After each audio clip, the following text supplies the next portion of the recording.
E pra të dashur shikues, jemi pranë momentit për të ndarë rrëfimin e radhës. Në fakt, sonte do të sjell pranë jush një letër që mua më ka tronditur pafund, një letër që mua më ka shqetësuar realisht pafund. Këtë letër më ka shkruar një vajzë time, e cila do me thënë ka kaluar dhe po kalon një tmerr në jetën e saj. Ajo dëshiron të merr komentet e juaja, mendimin e juaj, çfarë të vepron, çfarë duhet të bën, sepse është duke kaluar një vështirësi jashtëzakonisht të madhe.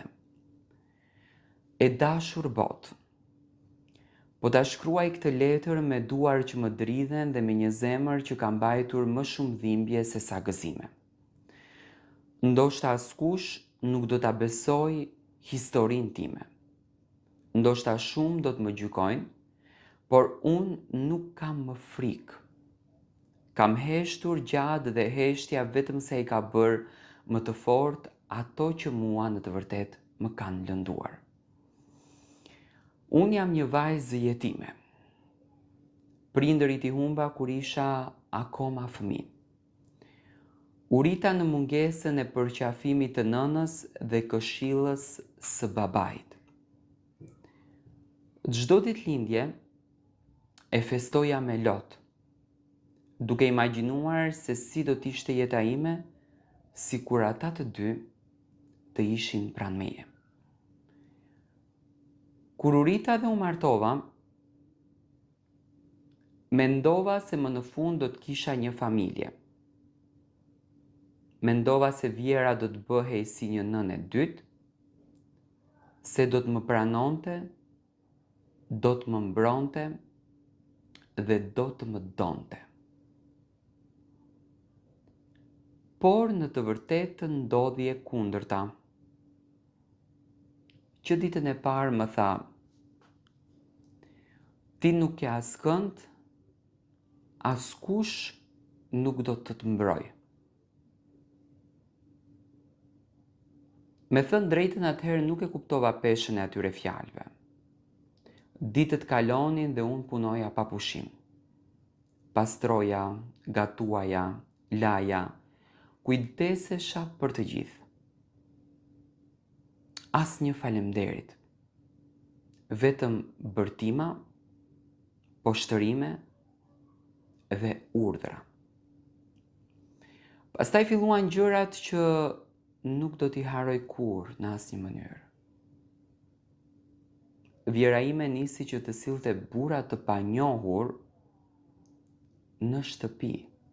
Më urdhëronte t'u shërbeja kafe, të buzëqeshja dhe të rija pranë tyre. Me thënë të drejtën, nuk është se ndjesha rehat, në sytë e tyre shihja diçka që mua më trëmte. Një natë dëgjova Vjerën duke folur me një burr pas dere. Ajo i tha: "Është e re, nuk ka familje. Askush nuk do ta kërkoj." Në atë çast, mua personalisht më ngriu gjaku. E kuptova se nuk isha nuse për të. Isha vetëm një njeri që ajo përpiqej ta shfrytëzonte për përfitimin e saj. Kur e pyeta se çfarë po ndodhte, ajo qeshi dhe më tha: "Nëse bën atë që të them, do t'jetosh mirë, përndryshe askush nuk do të besoj një jetime më." Ato fjalë më vranë më shumë se çdo shuplak. Nuk flija më, çdo zhurmë e natës më dukej si fundi jetës time. Çdo trokitje në derë më mbushte me shumë panik. Burri tim ju luta që të më dëgjonte. Ai më tha: "Po e egzageron." Aty e kuptova se isha krejtësisht vetëm. Por edhe kur je vetëm, brenda teje mbetet një grim force. Në mëngjes mora një çantë të vogël, futa brenda vetëm disa rroba dhe fotografinë e vetme që kisha të prindërve të mi. U largova pa e kthyer kokën. Nuk mora më me vete asgjë tjetër, sepse dinjiteti vlen më shumë se çdo pasuri. Sot ende kam plak në zemër, ende zgjohem natën me mangthe, ende kam frikë kur dikush realisht ngre zërin, por sot jam e lirë. Po e shkruaj këtë letër për çdo vajzë që ndjehet e bllokuar në një shtëpi ku nuk respektohet dhe nuk ndihet e sigurt. Mos e humb shpresën. Mos mendo se fakti që je vetëm do të thotë se ti në të vërtet nuk ke vlerë. Njeriu nuk matet me familjen që ka, por matet me forcën që gjen për të mbrojtur veten. Nëse je në rrezik si unë, kërkon ndihmë te njerëz të besuar dhe te institucionet përkatëse. Të flasësh nuk është dobësi, është hapi i parë drejt shpëtimit. Unë jam ende ajo vajza jetime, por nuk jam viktim. Sot jam me një zë që nuk duhet hesht më. Dhe shpresoj që kjo letër t'i jap guxim kujtdo që ka nevojë të besoj se edhe pas errësirës më të madhe mund të filloj një jetë të re. Në fakt, nga biseda që unë bëra me zonjën në fjalë, edhe privatisht të me thënë, ajo më tha që lagja ku unë banoja, filluan edhe të më gjykojnë shumë. Do të para gjykime të tmerrshme të tipit të që ti e ke bërë të gjë me kastile, ti ke shpifur ndaj vjerës tënde, nuk janë fjalë të vërteta këto, vjera jote ka jetuar ndër vite këtu dhe është e mrekullueshme. Okej, unë mund të shpif, ama nuk shpifën letra, nuk shpifën institucioni, nuk shpifën e vërteta. Unë e di, nga rubrika që unë merrem, e di që ka shumë raste të tilla, e di që ka shumë histori të tilla. Por ajo që në fakt unë dua që të kem me ju është fakti që në asnjë mënyrë, sidomos ju gocat jetime, në asnjë mënyrë mos lejoni që dikush të menaxhojë jetën tuaj. Ju jeni vetë menaxhuese të vetes tuaj, ju jeni vetë menaxhuese të jetës tuaj dhe ju duhet të keni atë luftën e madhe dhe të bukur brenda vetes se një ditë ne mund t'ja arrijmë qëllimin ton. Ne jemi dikush, ne nuk jemi askush, ne kemi Zotin pranë vetes. Zoti është arma më e bukur që ne kemi në jetë. Dhe në këtë rast, unë mendoj që çdo njeri duhet nga vetja të kërkojë atë, të ketë guximin të kërkojë të drejtën e vetes dhe mos ta toleroj veten e tij që dikush tjetër ta përdorën. Jo, unë jam unë dhe për këtë gjë unë kujdesem për veten time. Unë kam dinjitetin tim, unë kam karakterin tim, unë kam vlerat e mia. Dhe për vlerat e mia mua nuk më intereson asnjë gjë në botë. Dhe për këtë gjë po flas me shumë dashuri për njerëzit të cilët dinë të dhurojnë emocion, dinë të dhurojnë pasion dhe dinë të shprehin gjëra të bukura. Vazhdoni me subscribe dhe jepni mendimin tuaj. Përshëndetje të nderuar zonja dhe zotrin, përshëndetje të dashur miq, ja ku po ritakohemi me mua Tirona Lilin këtu në kanalin ton Rrëfime Jete.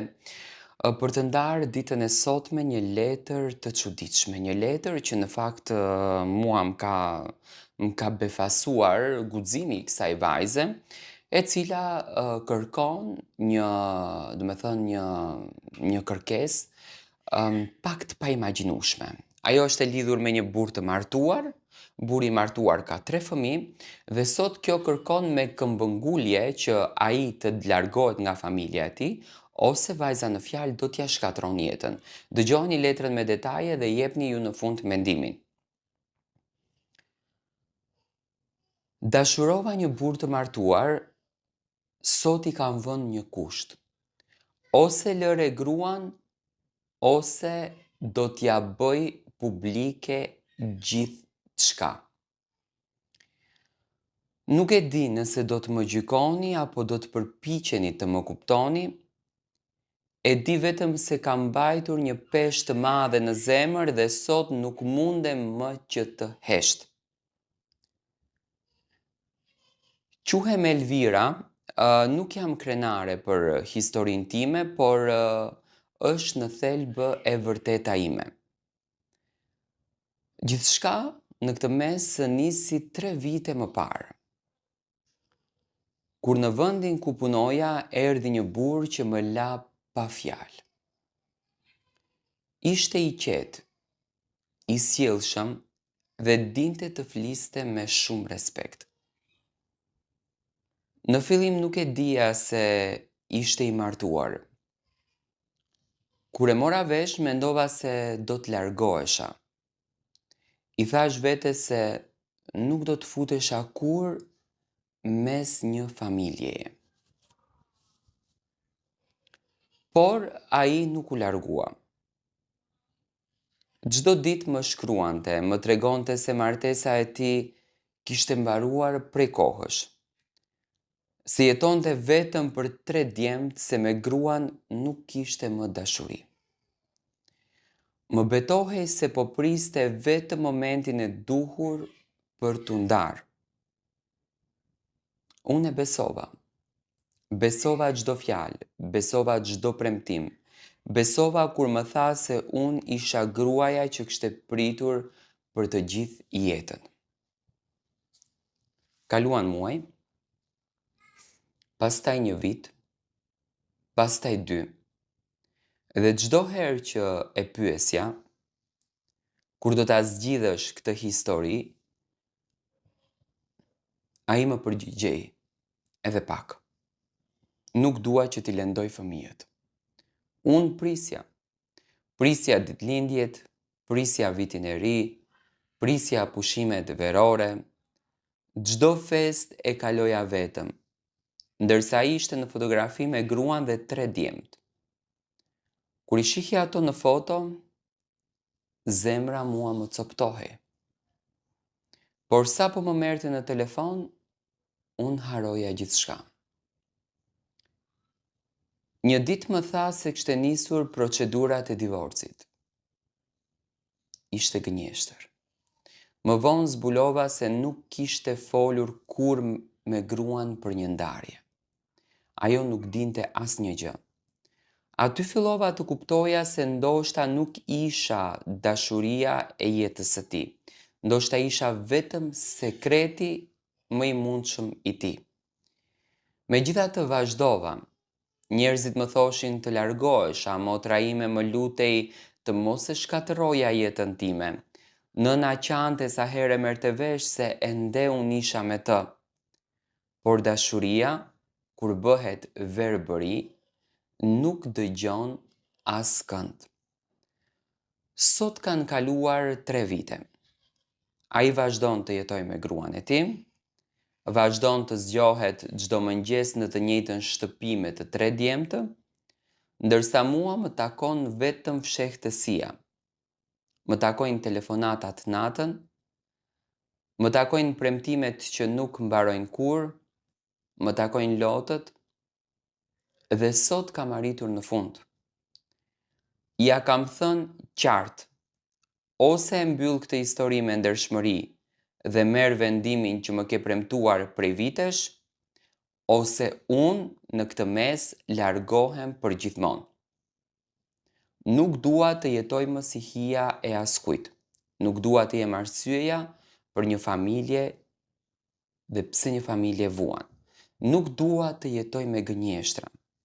Sot e kuptoj se askush nuk ndërton lumturinë mbi mashtrimin. Nëse ai nuk ka guxim të marrë përgjegjësi për zgjedhjet e tij, atëherë edhe unë duhet të kem guxim që të largohem. Po kam menduar edhe ta bëj publike lidhjen tonë. Kam qenë e zemëruar, kam dashur t'i tregoj gruas së tij gjithçka. Edhe t'ia shëm botën sepse ndjehesha e mashtruar. Por sa më shumë mendoj, aq më shumë kuptoj se akmarja nuk do të ma kthej kohën e humbur. Nuk do të ma shëroj zemrën, nuk do të më bëj të lumtur. Ajo që më duhet është të pranoj të vërtetën. Një njeri që për vite me radh nuk merr një vendim, në fakt e ka marrë vendimin e tij, ai ka zgjedhur të jetojë mes dy jetëve. Dhe unë nuk dua të jem më pjesë e kësaj. Nëse një ditë ai do të jetë i vërtet dhe i lirë, dhe do të vi tek unë me ndershmëri, atëherë do të mendoj nëse ja vlen ta dëgjoj. Por jo më ndërsa mban 2 zemra pezull. Këtë letër nuk e shkruaj për ta justifikuar veten, e shkruaj për çdo vajzë që pret pafund një premtim. Mos prisni vite të tëra duke besuar fjalë që nuk shndrohen kurrë në vepra. Dashuria nuk matet me premtime. Dashuria matet me zgjidhje. Dhe kur dikush zgjedh çdo ditë të qëndrojë në të njëjtën jetë, atëherë përgjigjja është përpara syve tanë. Sot po largohem me lot në sy, por me ndërgjegje jashtëzakonisht më të qetë. Po zgjedh të shpëtoj jetën time në vend që të përpiqem të shkatroj jetën e dikujt tjetër, sepse vetëm kështu mund të filloj nga një e ardhme e re. Në fakt këto janë fjalët e kësaj vajze të nderuar e cila me shumë emocion dhe me lot në sy ka shkruar këtë rrëfim të jetës së saj.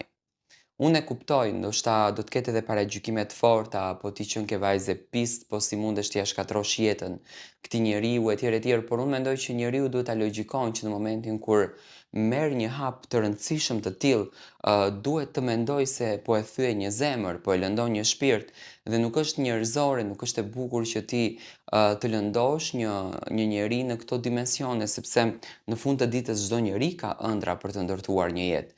Dhe kjo gjëja mua më iriton, me thënë të drejtën, tek meshkujt.